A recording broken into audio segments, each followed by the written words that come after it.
Bienvenidos y bienvenidas a un nuevo capítulo de Aquí se piensa Chile. Este programa se emite desde un estudio de grabación ubicado en la Casa Central de la Pontificia Universidad Católica de Valparaíso. Hoy día vamos a conversar del tema Grandes Obras de la Iglesia en beneficio del país. Tenemos dos interesantísimos invitados, estoy seguro que va a ser un programa muy interesante, muy entretenido. En primer lugar, el padre Enrique Opazo, capellán y miembro del directorio del Refugio de Cristo. Muy bienvenido, padre, a Muchas gracias. conversación. También está con nosotros Juan Cristóbal Romero. Él es director ejecutivo del Hogar de Cristo desde el año 2014, entiendo. Es interesante porque Juan Cristóbal es ingeniero civil y poeta, una mezcla que no es fácil y frecuente encontrar. Él fue gerente general del Fondo Esperanza y ha publicado 18 libros, ganador del Premio Municipal de Literatura, entre otros. Muy bienvenido, Muchas gracias. Juan Cristóbal, al programa. A ver, vamos a partir primero contando un poco la historia de cada uno de ustedes, porque detrás de la historia de ustedes hay un llamado, una vocación, cuando nace, cuando comienza. Pero quiero partir desde bien atrás, padre suyo. Entiendo que usted era un niño Ritalin, así usted mismo se ha llamado, así mismo. A ver, háblenos de ese niño Ritalin, de esa infancia y colóquenlo en la perspectiva de su historia. Bueno, yo fui un niño que tuvo de todo. Hijo de padre de campo, de fundo. Y entré yo al colegio St. George, que nos quedaba muy cerca de la casa, Pocuro con Pedro de Valdivia. Pero llegué hasta tercero medio, tercero básico, porque dejé una profesora encerrada en el closet hasta el día siguiente. Ah, hacía las maldades. Y de ahí me llevaron al Grey House, que era otro colegio inglés, y mi papá me dijo, mira, si te echan, te vas a ir al reformatorio. Me echaron. Y fui al mejor colegio que yo pude haber tenido en mi vida, que es el Patrocinio San José, colegio de Salesianos, que era un colegio que tenía ahí en la calle Bellavista, que era para todos los expulsados de los colegios, los jodidos, los que estaban... Ahí llegué yo. Pero ese colegio me abrió la vocación, ese colegio me abrió a la fe, ese colegio me invitó a vivir en las poblaciones que los salesianos hacían misiones. Y eso me motivó a que de verdad yo fuera distinto. Yo terminé el colegio en el Patrocinio, después estudié un poco en la universidad, pero ya quería ser cura, así que me hice sacerdote muy luego, después de salir del colegio y de la universidad. Y bueno, tengo ya 43 años de cura, ¿verdad? Y con un trabajo muy bonito, pero lo que me salvó a mí es que yo vivía en un medio alto del cual nunca salía y los padres salesianos me metieron al mundo que yo no conocía y me encantó ese mundo. Bueno, Dios escribe con renglones torcidos, como dicen, ¿no? A ver, y ese encuentro con la fe, siempre me ha interesado preguntarle, ¿cuándo se produce? ¿Fue un proceso que venía de antes? ¿Usted venía de familia católica, muy religiosa o no? ¿O fue un encuentro muy personal? ¿Cómo fue eso? Yo venía de familia católica, ¿Ya? pero tampoco con mucha cosa. Pero la conversión es el conocimiento de Jesucristo. Y los padres salesianos nos mostraban a Jesucristo. Lo conocíamos a Jesucristo. Es decir, yo tuve fe en el Señor, en Jesús, más que decir que yo creo en Dios. ¿Ya? Y eso te permite tomar decisiones. Y la decisión que yo tomé de entrar al seminario fue una decisión que muchos de mis familiares no la entendieron.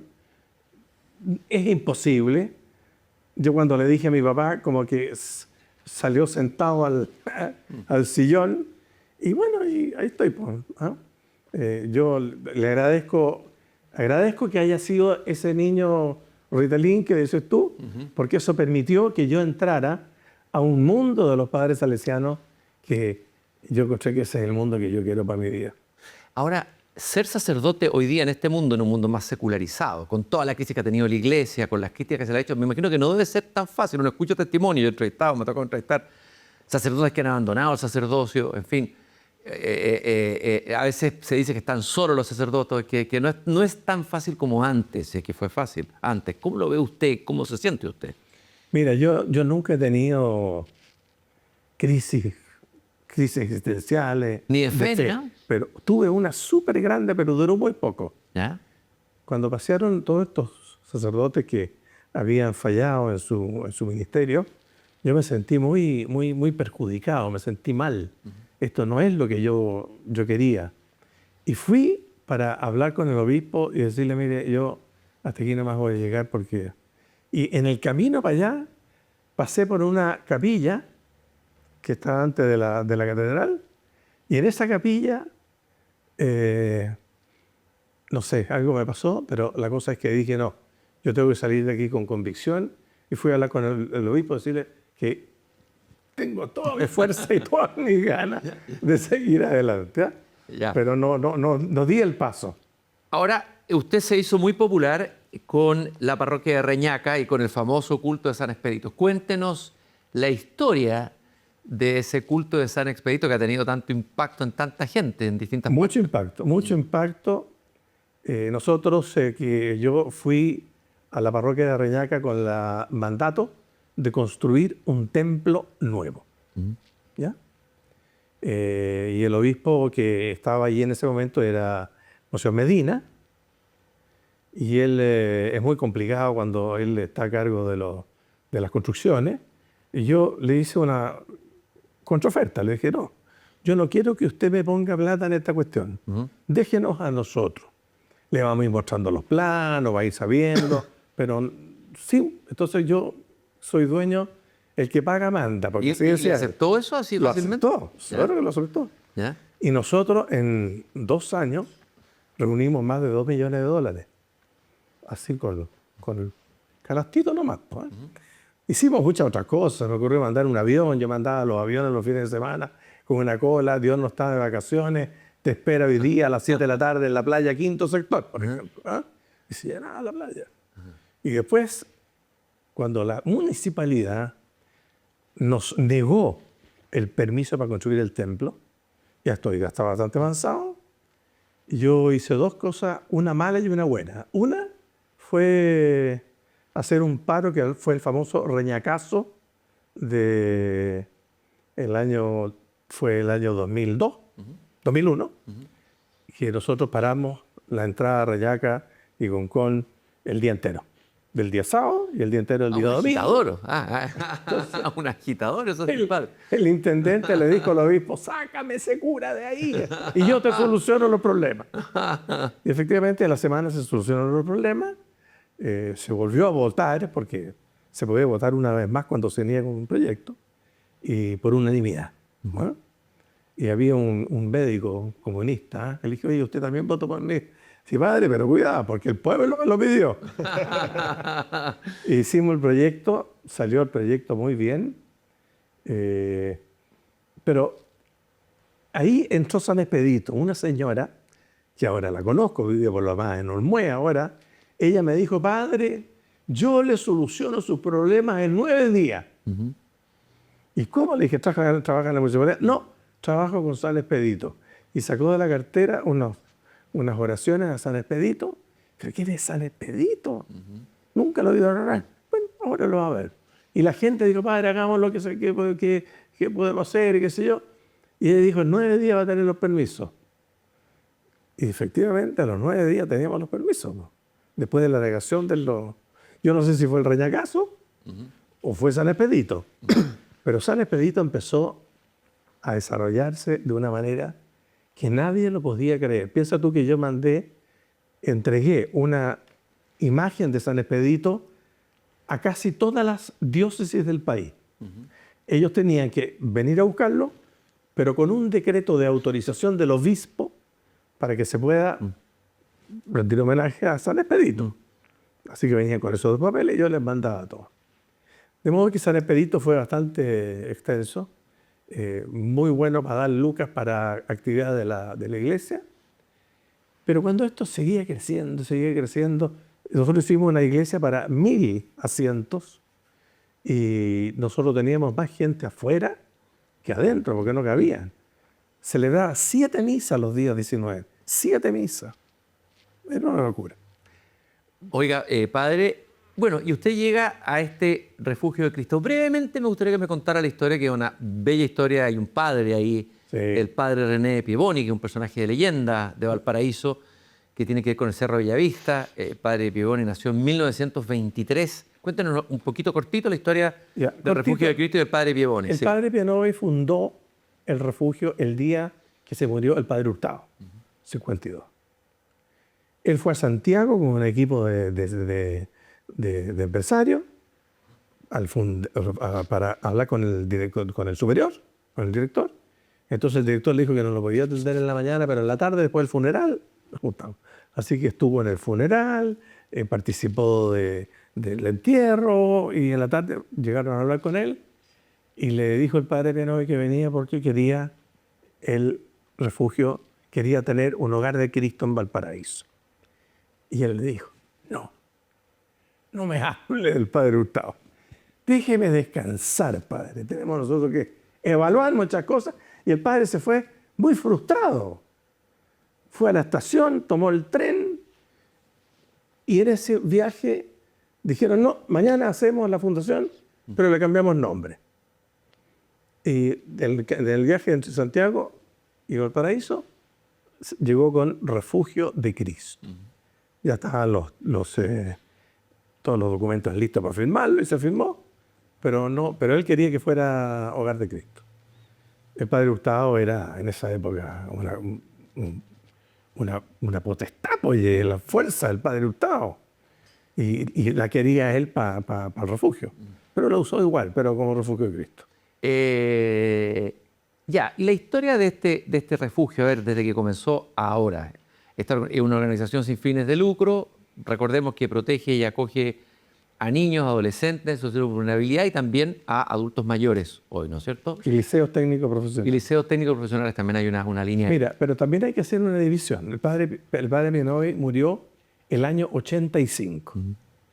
El año 79 se resolvió el Sename. Y el Sename no estuvo en condiciones de estar en todo Chile hasta 5 años después, donde murió el padre Pianovi. De modo que él jamás trabajó con el Estado. Los ingresos a los refugios era directo, ¿verdad? Había un equipo del padre Pianovi y los recursos los buscábamos nosotros, los buscaba él, yo no. Entonces, llegó a tener más de 17.000 niños en 12 refugios, desde San Felipe hasta Valparaíso. Y además, dentro del hogar, durante la mañana, entre las 8:30 y las 2:30, cuarto para la 1, era colegio, refugio de Cristo. Todos los niños estaban, según su edad, haciendo clase. Y los del Ministerio de Educación venían a tomar los exámenes a fin de año y salían muy bien los chiquillos. Y la situación hoy día se ha vuelto más crítica. Usted ha hecho juicios bien severos sobre el Estado, acusando a veces al gobierno de destruir los organismos colaboradores, etc. ¿Cuál es la situación hoy, si tuviéramos que resumirla, la del Refugio de Cristo? A ver, a mí me habría encantado responderte esa pregunta en silencio, mostrando una caricatura que apareció en el diario El Mercurio Hace unos días atrás. hace unos días atrás, donde aparece una mesa, varios libros, niños jugando arriba de los libros y una mano que los tiraba para afuera. Y arriba dice, los niños en primer lugar. Los niños en primer lugar nunca han estado en primer lugar, nunca. Ni en el medio ni en el octavo, nunca los niños han estado en primer lugar. Hemos tenido mucho problema con los niños, nos han cambiado las licitaciones, nos han obligado a recibir niños que no corresponden. Hoy día tenemos el tema de la salud mental que desgraciadamente no está dividida como el cáncer que tiene 5. Nosotros debiéramos tener ya 5 pasos de esto, porque los 2 primeros seguramente los podemos recibir, pero los otros no. Y los niños que vienen, mira, te quiebran los vidrios, se arrancan, tienen droga, roban, qué sé yo. ¿Ah? Es un desastre. Entonces estos niños que ingresan por la fuerza de la ley, ¿verdad? Un día un juez a mí me dijo, padre, si usted no mete a este niño, lo voy a tener que meter preso. ¿Y sabe lo que le quedó? Pero señor juez, por favor, métame preso. ¿Se imagina usted la alegría mía de entrar en una cárcel y hablar de la cárcel del juez que permitió esto por enviar a un niño que no corresponde? Por favor, hágalo. No lo hizo.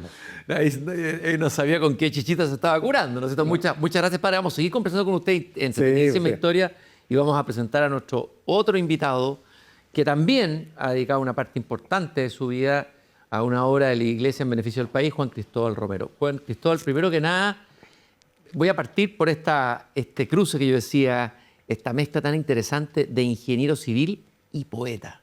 ¿Cómo se da esa coexistencia? Son 2 Juan Cristóbal Romero, es el mismo. ¿Cómo coexiste un poeta con un ingeniero civil en la vida? Yo diría que la faceta de ingeniero responde más bien a un periodo medio mimético que tuve por el hecho de que mi padre es ingeniero de la misma universidad que yo y mi abuelo también ingeniero de la misma universidad que yo. Entonces, primogénito, no tenía muchos referentes familiares y pensé que la ingeniería era mi camino. Era bueno para las matemáticas, había una buena formación en mi colegio y empecé y me proyectaba como ingeniero. La literatura o la poesía fue una actividad que me inculcó mi abuela. Una abuela materna que convivió con mi familia. Y consideraba que los poetas en Chile eran una especie de ángeles caídos. Estaban a la altura de los obispos. Entonces, en ese tiempo... Tiene harta razón tu abuela. Bueno, yo así lo creo. Sí. Y bueno, eso me despertó el interés temprano en figuras como los poetas nacionales de Roca, Miriam Mistral, ¿no es cierto? Huidobro, Neruda. Tenía sus primeras ediciones ella también de esos libros, fuera muy buena lectora. La biblioteca terminó en mi pieza, entonces en la enseñanza media tenía una buena biblioteca de poesía, que era... Y ella me alentó mucho en la escritura temprana. Me leía los poemas, los compartía con ella, pero como una actividad bien privada. Yo estaba en un colegio de hombres y no era bien vista la poesía. Ser poeta, no para nada. Lógico. Me imagino las tallas que podían surgir. Entonces fue una actividad muy, muy privada y que en la universidad, siendo ingeniero, empecé a desarrollar con mayor intensidad. Y ya en el año 98, que llevaba 4 años en la universidad, participé en el primer taller literario con la Biblioteca Nacional. Eso yo creo que fue ahí, y de ahí, en un concurso que envié algunos trabajos que tenía, y de ahí se abrió como una dimensión, un chakra, por decirlo de una manera, que no había considerado anteriormente. Y yo creo que pasó algo también con mi educación social. O sea, yo creo que hacia finales yo diría que en el colegio y en la universidad, los primeros años tampoco, mostré tanto interés por una carrera muy intensiva en estudios, había que dedicarle muchas horas a los ramos, a pasar bien los ramos, a estudiar. No quiero desconocer que me interese la carrera, me gusta la ingeniería. Y hacia final, junto con esta apertura hacia la literatura, la poesía, estuvo mi interés en la social por mis contacto con lo que entonces se llamó 2000 Megawatt para el 2000, ¿se acuerdan? El año Benito Baranda. Con Felipe Berríos. Con Felipe Berríos, ya. Fue el 96, él como que apadrinó las actividades de construcción de medias aguas que hacíamos los veranos y inviernos en ingeniería, y le di una dimensión más épica.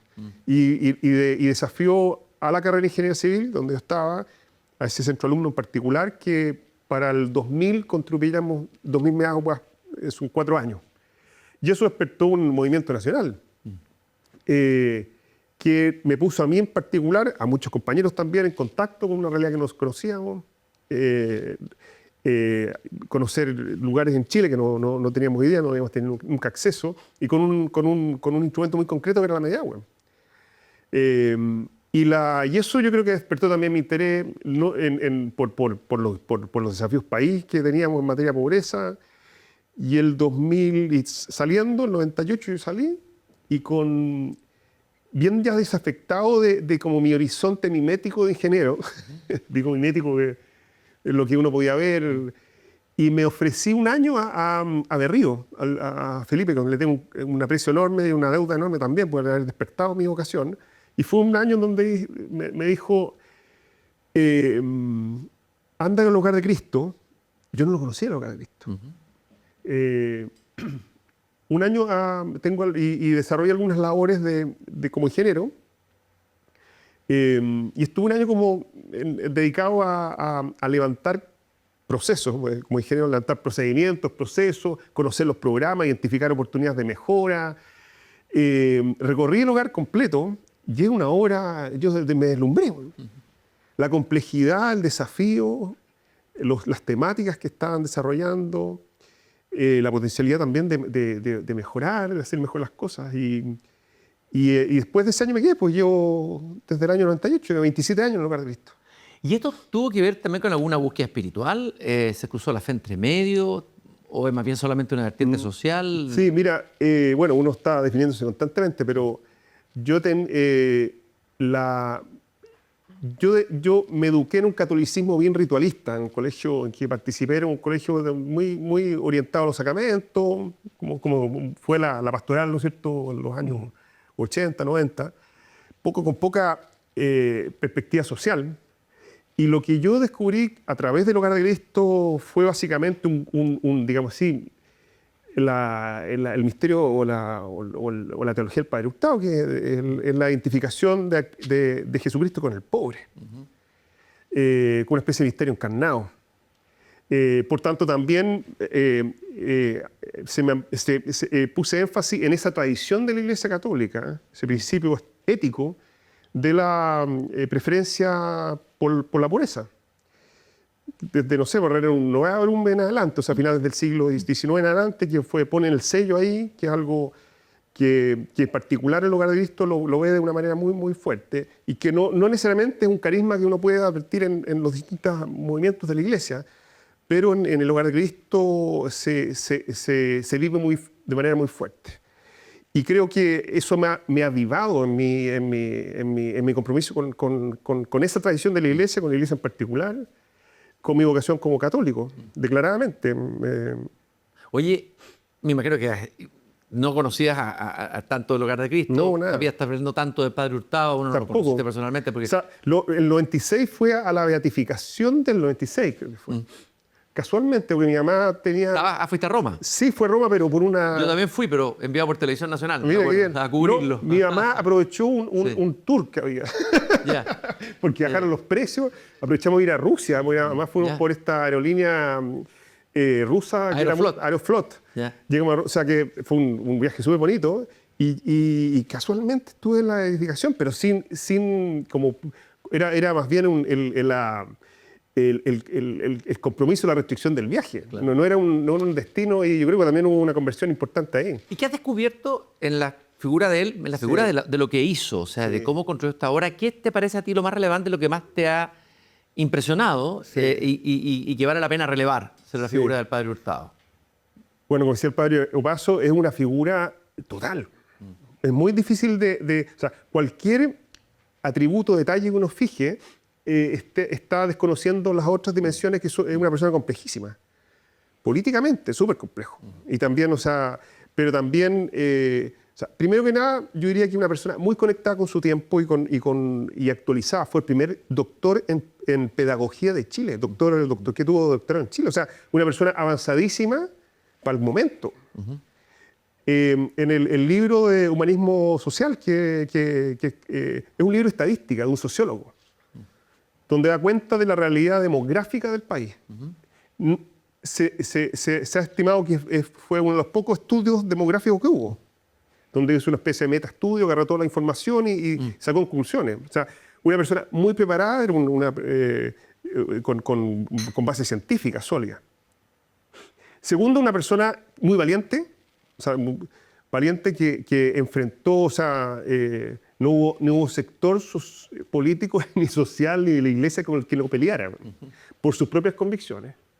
Fue, por tanto, o sea, sufrió harto, Fue, o sea, una vida en donde estuvo exiliado prácticamente y considerado un comunista por los de derecha y conservador por los de izquierda. Y yo creo que lo más, y por último, para terminar, una persona que, y esto lo agradezco porque soy parte de ese fruto, creyó mucho en los laicos, la sociedad civil, organizada, que en ese tiempo no se llamaba así. El Hogar de Cristo es de las pocas instituciones que en ese tiempo fueron organizaciones de sociedad civil, creadas por un sacerdote. Por lo general eran instituciones de derecho canónico, y no creó una sociedad civil y la delegó en personas como nosotros, laicos. Acompañó pastoralmente, pero así mismo creó un montón de otras instituciones. Entonces fue una persona que despertó identificó necesidades, creó la organización y las delegó, y creo que ha sido la razón por la cual llevamos 80 años de historia, con vaivenes, por supuesto, pero contribuyendo desde la sociedad civil con el carisma del Padre Hurtado, gracias a esa visión que tuve. El país ha cambiado, el país que conoció el Padre Hurtado, muy distinto al de hoy. Podemos comentarlo después cómo ha cambiado la pobreza, y podemos hablar de índices después, etc. Ya, ha cambiado, pero el Hogar de Cristo ha continuado. Y si uno tuviera que hacer las fotos de hoy del Hogar de Cristo para tener la dimensión de lo que es, y tuvieras que sintetizarla, sí. ¿Qué es esa institución hoy? Mira, una institución que ha cambiado con los tiempos, también como mandato de Alberto Hurtado. Alberto Hurtado, en la carta a los amigos del Hogar de Cristo, en el momento de fallecer, pidió que en la medida que vayan surgiendo nuevas necesidades, el Hogar de Cristo se adapta a esas nuevas necesidades. Por tanto, no fijó un norte, sino que la gran causa es la superación de la pobreza. En sus distintos momentos de la historia. Por tanto, el Hogar de Cristo ha sido una institución que con mucho esfuerzo hemos ido transformando, ¿no? De acuerdo a las necesidades que van emergiendo en el país en los distintos tiempos. Yo diría que una institución, primero, que tiene gran propósito de la superación de la pobreza, creo que es posible. Tenemos condiciones de país, de desarrollo, en que debiéramos desafiarnos como país, como sociedad, a superar la pobreza, que es una condición que no debía ser permitida. Segundo lugar, es una institución que hoy día está contribuyendo a la superación de la pobreza en varias dimensiones. En dimensión de educación, particularmente, tenemos jardines infantiles, colegios también, de reescolarización. También en materia de vivienda, a través de la provisión desde una hospedería para personas que no tienen un techo, un momento, una noche de invierno, ¿no es cierto?, donde estar, hasta programas de vivienda para personas que están saliendo de la calle y ellos están habitando en sus propias viviendas. Personas mayores, personas con discapacidad. En materia de salud también nos interesa mucho el fortalecimiento de la autonomía, disminuir la dependencia de los adultos mayores a través de programas de activación también. Por supuesto, tenemos una última respuesta que son residencias. Y también trabajamos en temas asociados al trabajo, con la inserción laboral, con microcrédito, con emprendimiento. Se atiende a 40.000 personas a lo largo del país, son 250 puntos que tenemos en todo Chile, de Arica a Punta Arenas. Somos 2.500 personas que estamos en esta tarea, muy intenso en voluntarios. El año pasado pasaron 90.000 voluntarios por el Hogar de Cristo.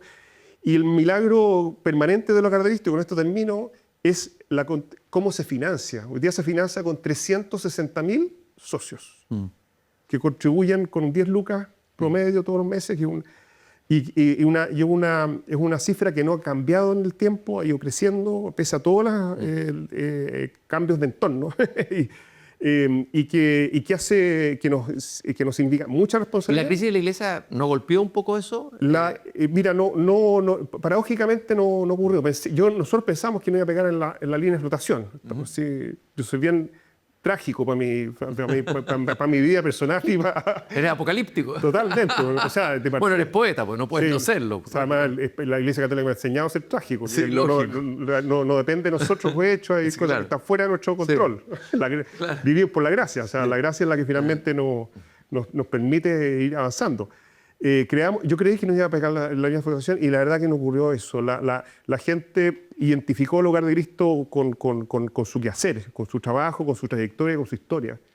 Y también lo que primó fue el servicio que prestamos, que es indispensable, que es irreemplazable como el que hace el Refugio de Cristo acá en Valparaíso. Tú hablaste de superar la pobreza, vamos a ir a una pausa, pero voy a dejar el tema ahí reverberando para retomarlo a la vuelta. Hoy día los índices de pobreza son bastante menores que hace 30, 40 años. Hoy 6,5% según la última encuesta, según mi cifra. Acaban de actualizar, yo participé en la comisión de actualización seguramente va a cambiar. ¿Me puedo hablar un poquito de ¿Pero eso? va a cambiar para más o para menos? Para más. Para más, eso lo vamos a ver. Claro, lo comparamos con Argentina, tiene un 30 y tantos % de índice de pobreza. Entonces uno dice, a ver, ¿qué pobreza es la que hay que enfrentar? Hay otros tipos de pobreza o dimensiones de la pobreza que no estamos viendo, a lo mejor estamos siendo autocomplacientes. Vamos a ir a una breve pausa y regresamos en Aquí se piensa Chile.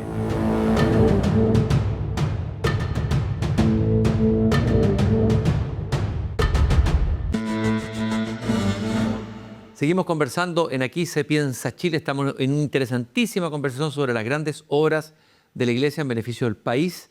Estamos con Juan Cristóbal Romero, director ejecutivo de Hogar de Cristo, y el padre Enrique Opazo, capellán y miembro del directorio de El Refugio de Cristo. Antes de irnos a la pausa decíamos, ¿cuáles son los índices de pobreza hoy en Chile? Yo tiré una cifra, 6 y tanto, la que conocía. Juan Cristóbal nos decía acá que están habiendo cambios en la manera de evaluar esa pobreza y que tendríamos probablemente una cifra mayor que no vamos a conocer hasta varios meses más. Vamos a hablar del tema de la pobreza, pero brevemente, lo que dejaste encaminado, Sí. ¿qué es lo que cambia en la medición de la pobreza? Mira, hoy? cada 10 años, nosotros tenemos una encuesta CANSET que ha operado desde comienzos del año 90 y ya tuvo una actualización en el 2014.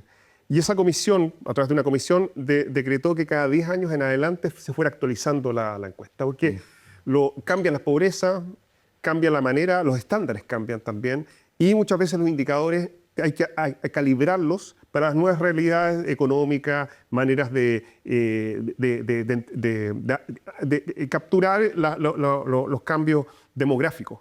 Pues bien, el presidente Boric convocó una comisión hace unos 2 años, yo participé, éramos 12 expertos, estuvimos reunidos todas las mañanas los miércoles, para analizar las encuestas y entregamos nuestro informe hace un mes, más o menos, un mes y medio. Con algunos ya con actualizaciones tanto en la pobreza por ingreso, pero también en la pobreza multidimensional. Pues son hoy día tenemos 2 como tableros de medición con mucha riqueza de información y que permite orientar la política pública del Estado, pero también de la sociedad civil. Pues bien, al menos los cambios que nosotros hicimos, que tienen que ver con cómo se imputa el arriendo, cosas muy técnicas, también, y cómo se toma en referencia a la encuesta de presupuestos familiares, que es la base para el cálculo de la canasta básica, llevó a un cambio en las cifras de pobreza. Es muy probable que las cifras estén más que en el 6,5% de pobreza por ingreso, en torno al 20%. Pero es un cambio muy gigantesco. Es un cambio importante y además se condice con la realidad. O sea, no puede haber habido un 6,5% pobreza en pandemia, el año 22. O sea, donde el país estaba atravesando una de las crisis económicas más importantes, donde había muy poca... Bueno, quiebras de negocios, de pymes, etc. ¿no? O sea, y la verdad es que las cifras además nos ubican muy bien en el contexto internacional. Hoy día tenemos, con el 6,5, tenemos un índice de pobreza más bajo que Canadá, más bajo que Estados Unidos. O sea, nos estamos contando un cuento nosotros mismos. Claro. Y lo segundo, no ha dejado de ser la pobreza prioridad.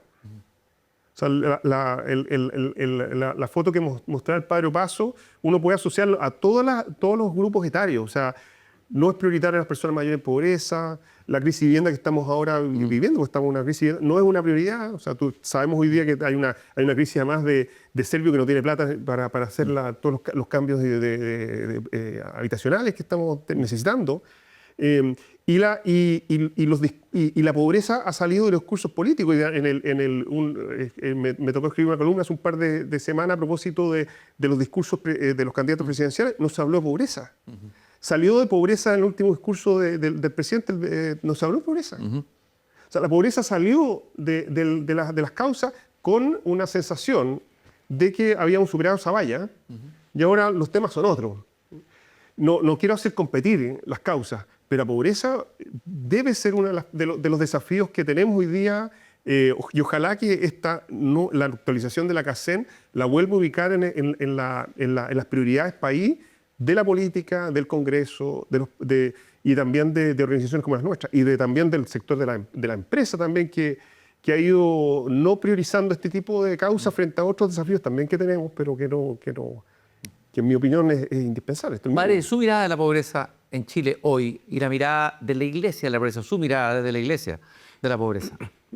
Hicimos en alguna oportunidad una búsqueda de fotografías de niños, de los que ingresaron en el año 1952 y los que entraron en el 25. Y solamente ver los rostros, la ropa, las patas, se da cuenta que hemos avanzado, pero muchísimo, ¿eh? Sin saber ni de puntos ni de informes. Había más niños de pata pelada, por ejemplo, lo que uno veía en las calles, claro. O sea, la primera foto del primer grupo que trabajó en el primer hogar en Valparaíso, todos a pata pelada. Pantalones cortos y pelo corto. Y hoy día vemos que los niños que nos llegan con celular, con zapatillas caras, llegan con... No, uno dice, bueno, ¿y por qué es que está haciendo este niño aquí?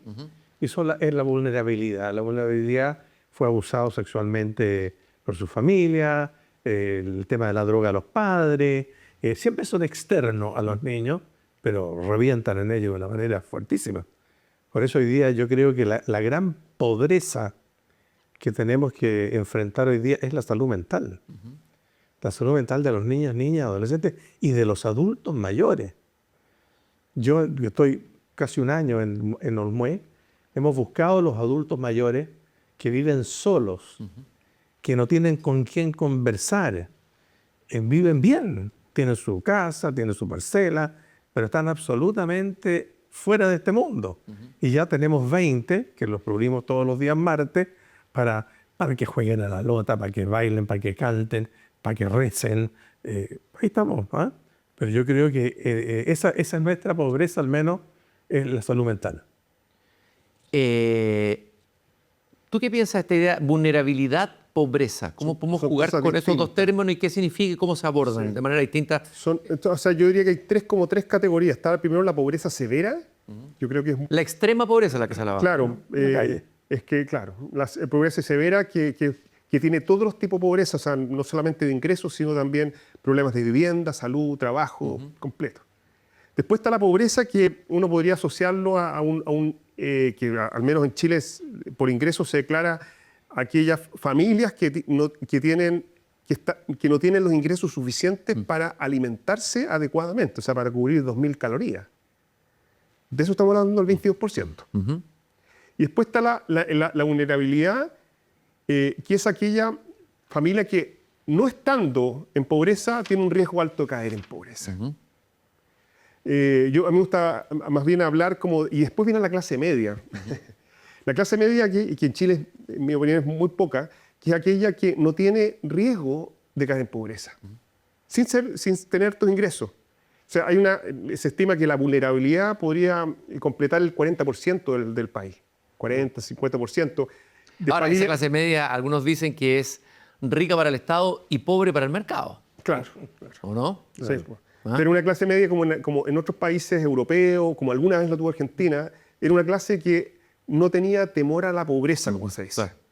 Que tenía que, si bien no iba a tener una segunda casa en la playa, pero tenía una estabilidad, ya sea por capital humano, universitario, por una actividad económica que dependía... Por redes de contacto, etc. Proyectarse en el tiempo con una salud razonable.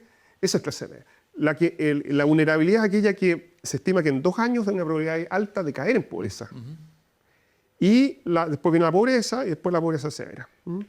Todo ese tipo de cosas seguramente va a ser parte de lo que va a entregar estas nuevas mediciones de pobreza, enriqueciendo la vista y el análisis también.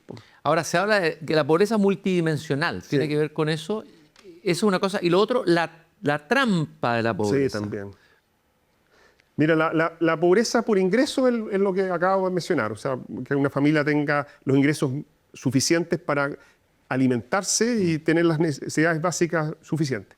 Después está la pobreza multidimensional, que es algo que es un segundo set de indicadores que lo que busca es identificar si están cubiertas carencias,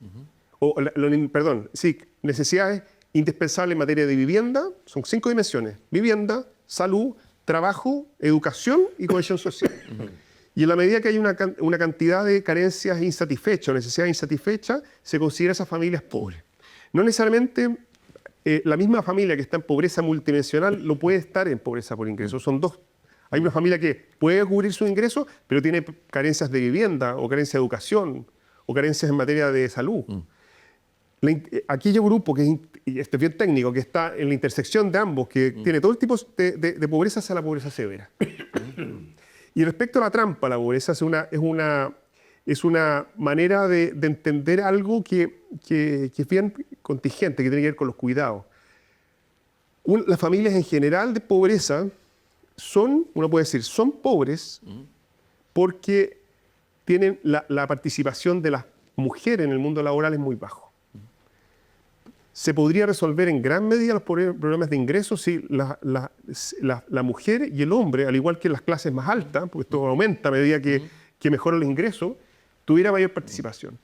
Y lo que pasa en los sectores de mayor pobreza es que la mujer queda al cuidado del niño, de la persona mayor, porque no hay red de apoyo, de un niño con discapacidad, y de alguna forma renuncia a la posibilidad de mejorar los ingresos. Entonces, entre más pobres hay menos oportunidades, y por eso es tan importante toda la política de cuidado de la que se habla, que es una cosa bien general, pero cómo lograr que los niños tengan servicios que los puedan acompañar, liberar a la mamá de esa tarea, personas mayores que tengamos una red de LEAMS o de cuidados domiciliarios que le impida que una mamá quede, una mujer quede como horizonte el cuidado de sus padres. Y eso liberaría esa trampa, y yo creo que es uno de los grandes caminos de aumentar la participación femenina, que hoy día en Chile estamos por lejos más bajo que en toda Latinoamérica. Y en segundo lugar, generar más ingresos en la familia. Padre, usted ha dicho, le leí por ahí, que el refugio de Cristo ha tenido una evolución, un cambio, ha tenido problemas, acaba de decir Juan Cristóbal que si la pobreza no está en los programas de los candidatos, no está en la discusión pública, no está en la conversación, es mucho más difícil conseguir fondos, acceder a esos fondos, etcétera, etcétera, etcétera, ¿no? ¿Cuáles son las dificultades que ha enfrentado el refugio de Cristo, que está enfrentando hoy? Y me gustaría que hablara también algo que usted dijo que estamos tan egoístas, dudando de todo, que ocupamos la duda para no dar. Y aquí lo enlazo con el tema de las fundaciones, la crisis de las fundaciones, que yo me imagino que debe haber golpeado o golpea a organizaciones como las que ustedes dirigen. Bueno, nosotros fuimos golpeados en un 38% medido, ¿verdad? Y ahí está, no hemos subido. El tema de la duda que tiene la gente de en qué se gasta su plata es un motivo súper grande para no dar, ¿no? Fíjate que nosotros tuvimos un encuentro hace un mes atrás con Benito Baranda y con otra gente en el Sporting. Habían 500 personas para lanzar una campaña de socios del Refugio de Cristo de la región de Valparaíso. Una cosa muy simpática, muy agradable. Lo financió la Universidad Católica y el Mercurio. Fue una cosa muy bien. Pero ese día recibimos 23 socios de 500. ¿De 500? Sí, pues. Entonces yo tengo la respuesta a eso, a los 500, que tengo sus datos, y quiero pedirle a cada uno que me cuente por qué. Porque queremos saber por qué usted no se ha hecho socio todavía.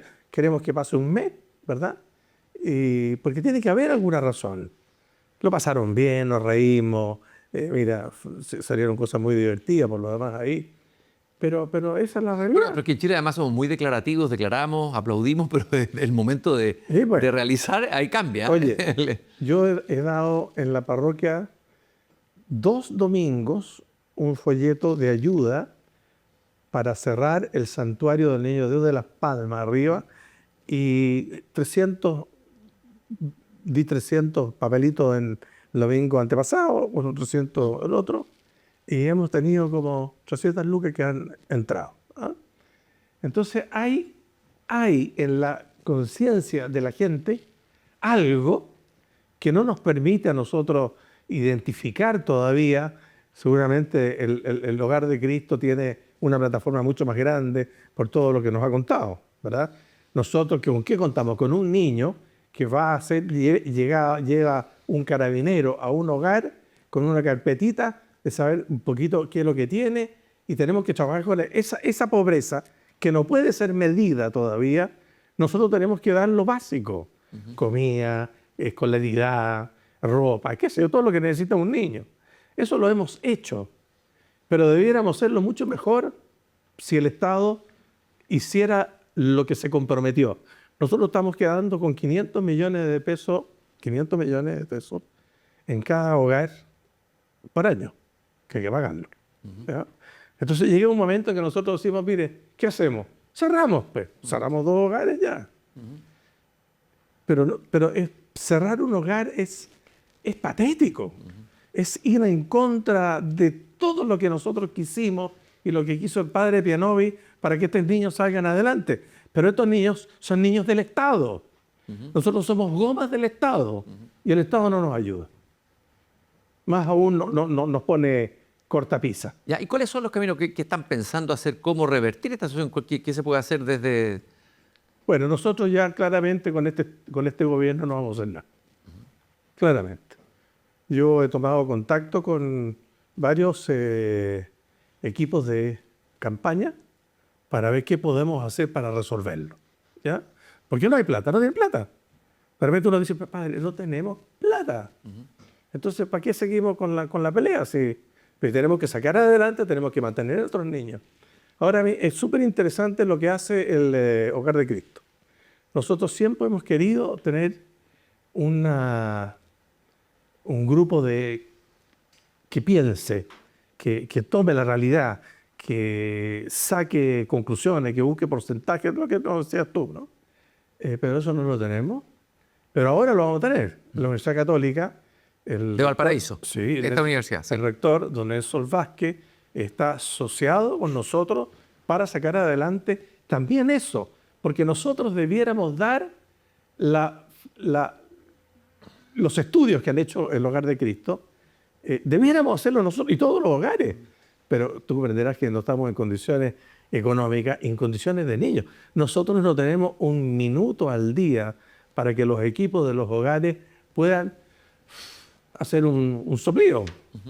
Entonces, entonces, algo nos falta esa mirada larga que teníamos antes, de que los niños iban a salir en 2 años más, otros 3 años más, 5 más, y van a salir bien, y vamos a conectarlos con su familia, que esa era la idea, que vuelvan a su casa o al entorno familiar, pero hoy día tampoco se da eso.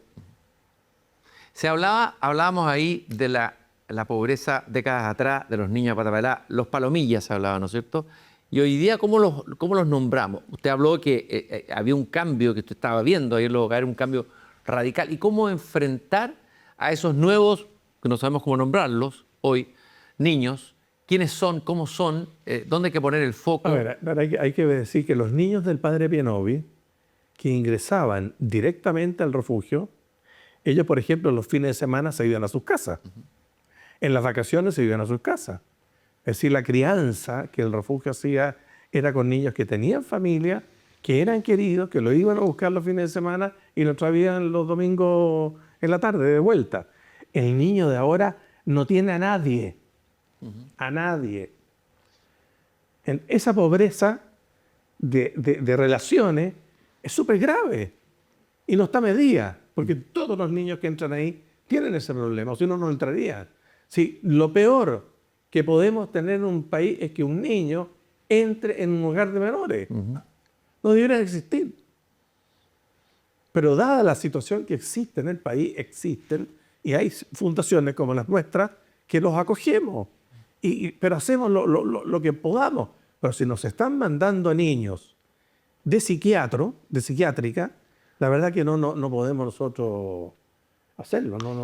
¿Qué te suscita a ti esta reflexión sobre, vi que estabas escuchando al padre? Yo creo que hay una, o sea, como Hogar de Cristo, uno de los, digamos así, preocupaciones grandes que tenemos, que está aquí en parte en la raíz de muchos de los fenómenos que vemos hoy día sociales, tiene que ver con los altos niveles de desescolarización.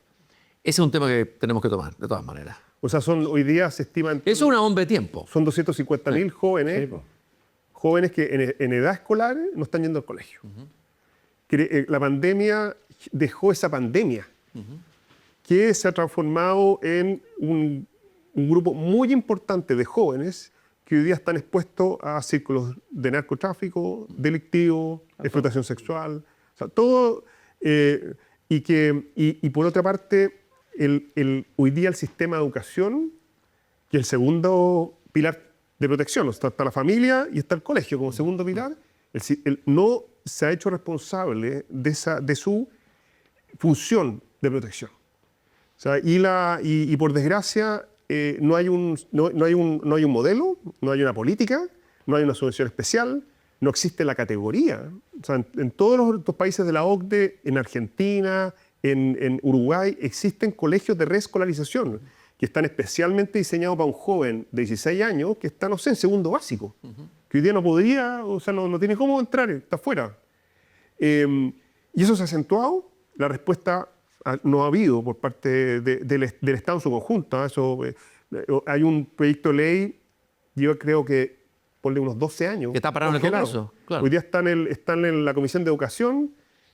Ojalá que, por favor, los congresistas se apruebe algo para poder iniciar hay que pasar por toda la etapa, son un montón, para poder tener algún financiamiento especial que cree esa categoría y muchos colegios se dediquen a esa función, que es indispensable. Es indispensable.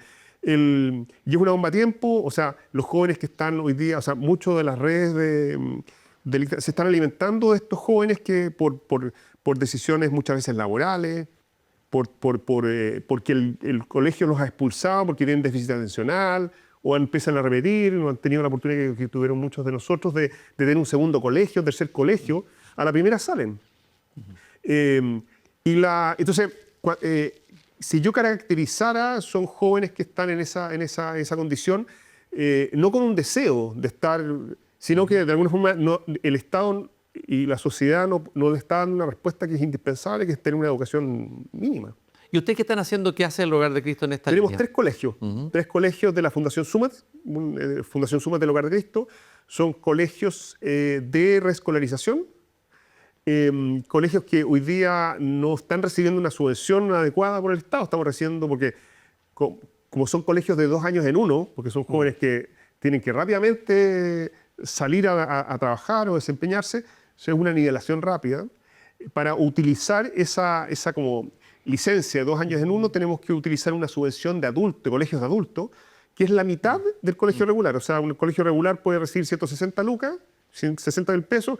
Nosotros con 80.000 pesos tenemos que dar una educación a un joven que requiere una mensualidad en torno a 250.000 pesos, porque son 2 profesores por aula, son colegios personalizados, intensivos en oficio, para que ese joven rápidamente tenga herramientas para... Pero qué absurdo que el Estado no invierta ahí.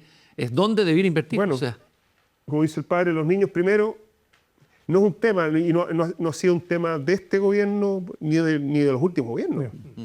Y estamos muy atrasados como país. Con esto termino. En general se ha concentrado el tema de la educación en la educación universitaria. Si ese ha sido el debate, porque son quienes han tomado, o sea, han hecho la agenda, han construido la agenda. Se ha avanzado mucho en derechos y en beneficios en el mundo universitario, pero el mundo de la primera infancia. En la primera infancia, Nada. Abandonado. abandonado. Porque no marchan, estos jóvenes menos, porque están en sus casas, no tienen agenda, no pueden instalar sus temas. Yo espero que, o sea, todo esto finalmente traduce en la política, en la forma como entendemos el país, las relaciones. Yo creo que con el voto obligatorio vamos a atender a estos sectores como sectores de interés. Porque hasta hace poco eran gente que no estaba desafectada a la política. De luego que no votaba. No votaba, por lo menos, o sea, No eran bolsones de voto, por decirlo por así. lo menos, o sea, son 260.000. Sí, Bueno. sí. Querían tener interés en que el Estado les provea un tipo de solución de educación para que puedan continuar su estudio, saquen cuarto medio. Es básico, hoy día no puede hacer entrar al mundo laboral sin cuarto medio. El padre hablaba de la vejez, los adultos mayores, ¿no es cierto?, abandonados, la soledad, etcétera.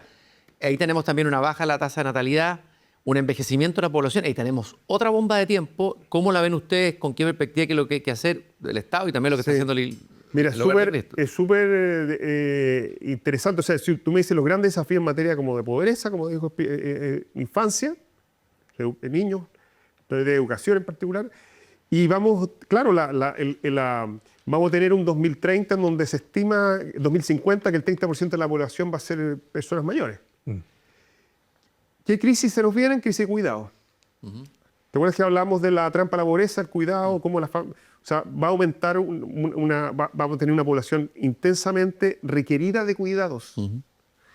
Y que hoy día no se advierte que haya un sistema de apoyo y cuidado para esa población, que no solamente se reduce a residencia, sino a programas que inserten a esas personas mayores, que vamos a ser nosotros, en el mundo laboral, que nos complementen los niveles de dependencia que vamos a tener, movilidad, y que nos prepare para una población que vamos a hacer récord seguramente, porque los índices son súper dramáticos si comparan con otros países, muy envejecida. Es algo que estamos recién pispando, muy atrasado. Y nuevamente, yo no veo una política a nivel de Estado, ni tampoco una preocupación a nivel de la sociedad. Como si los políticos estuvieran pensando Es al revés, de espalda a los temas que son los verdaderos temas presentes. ¿Cuáles son, en ese sentido, sus preocupaciones, su mirada sobre esto mismo que estamos conversando, padre? Sí, mi colega aquí del Hogar de Cristo tienen una visión súper amplia por lo que es la organización. Nosotros tenemos niños, niñas, adolescentes, todos escolarizados, salvo aquellos que por salud mental no pueden ir a los colegios. Y también nosotros estamos como restringidos a una pobreza que viene de la vulnerabilización, porque estos niños no tienen padres, fueron pillados en la calle, una denuncia de abuso sexual, niños vendiendo cosas como coleros de una vega. Esos son nuestros niños. Entonces, estos niños le estamos dando resguardo. El refugio es un hogar de cuidados, ¿verdad? Y vuelvo a repetir, el Estado es el que lo hace con nosotros, pero no ha dejado solo. Entonces, cuando los recursos no llegan a los niños, bueno, nos quedamos pegados. Nosotros no vamos a dejar de alimentar a un niño, no vamos a dejar de ir al colegio, pero tenemos un problema y por eso vamos a entrar ahora en una gran campaña de socios de nuevo, a partir del 19, para solucionar este problema. Quiero pedir en estos últimos minutos que nos queda, se nos fue comiendo el tiempo el programa, pero apareció un tema súper relevante, que es bueno repetirlo y machacarlo de nuevo, y colocarlos en el debate. Sí, es impresionante que los grandes temas no están en el debate. Eso es impactante, ¿o no? Es como que hay un divorcio entre la élite política y el país real. Se ha dicho tantas veces, pero en esto lo estamos viendo. De los niños no se ha hablado nada en ningún debate presidencial. En ninguno. No, ningún otro tema ha aparecido como una preocupación, una angustia. Un político debería estar angustiado. ¿Quién va a asumir la presidencia? Esto debiera angustiarlo, debiera desvelarlo. Me gustaría que cada uno de ustedes le hiciera una pregunta al otro a partir de los temas que hemos conversado. Que usted, padre, le hiciera la pregunta a Juan Cristóbal y tú, Juan Cristóbal, al padre. Tal vez podrías partir tú. O sea, es una pregunta de cómo padre, podemos fortalecer a instituciones como las nuestras, que son muchas, cómo, a través del ejemplo de usted y su vida, cómo se puede multiplicar refugios de Cristo a lo largo del país, que es tan importante, también en un contexto de crisis de la sociedad civil a partir del caso Juntaciones. ¿Cómo lograr, a juicio de usted, revitalizar ese sector que es tan importante para el desarrollo, para la innovación y con los desafíos de país que acabamos de conversar? Bueno, yo creo que necesitamos que resucite el padre Hurtado. Desde luego. De nuevo. Sí. Porque necesitamos grandes líderes carismáticos en este país que no hay, ¿no? La gente tiende a responder a estos líderes y son los que nos ayudan. Hoy día no tenemos. Hoy día tenemos algunas personas por aquí, otras por allá. Entonces no tenemos personas que estén copando, por decir así, los medios, ayudando a la sociedad civil. Ahora, nosotros estamos haciendo ahora con la universidad una campaña absolutamente virtual, con muchísima gente que se está preparando para ir recibiendo todo lo que le vamos a ir mandando todos los días. Esto que yo soy refugio, que tú eres refugio, qué es el refugio y por qué necesitamos la ayuda y por qué la sociedad civil. ¿Te fijas?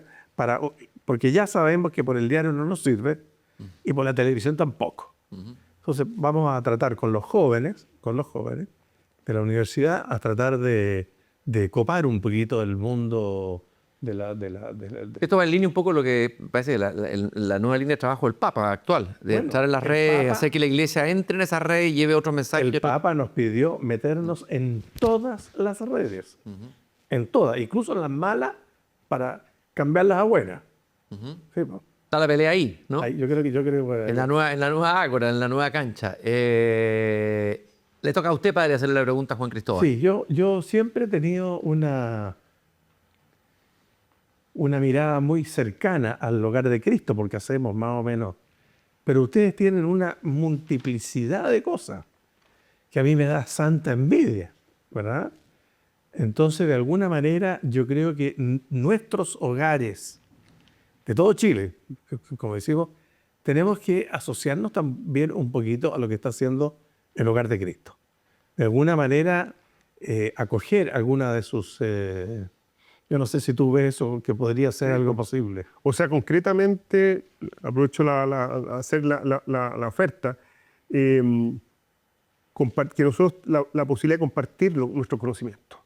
O sea, desde lo económico, de cómo se valoriza un programa, a modelos técnicos, perfiles de los trabajadores, objetivos. O sea, creo que eso es parte también de una vocación de colaborar con el sector de la sociedad civil, que en lo personal creo que necesitamos fortalecer más. Y eso se hace con instituciones fuertes, profesionales, pero que no pierdan el carisma para lograr convocar y apelar a los sentidos profundos de cada una de las personas que viven y que anhela un Chile mejor.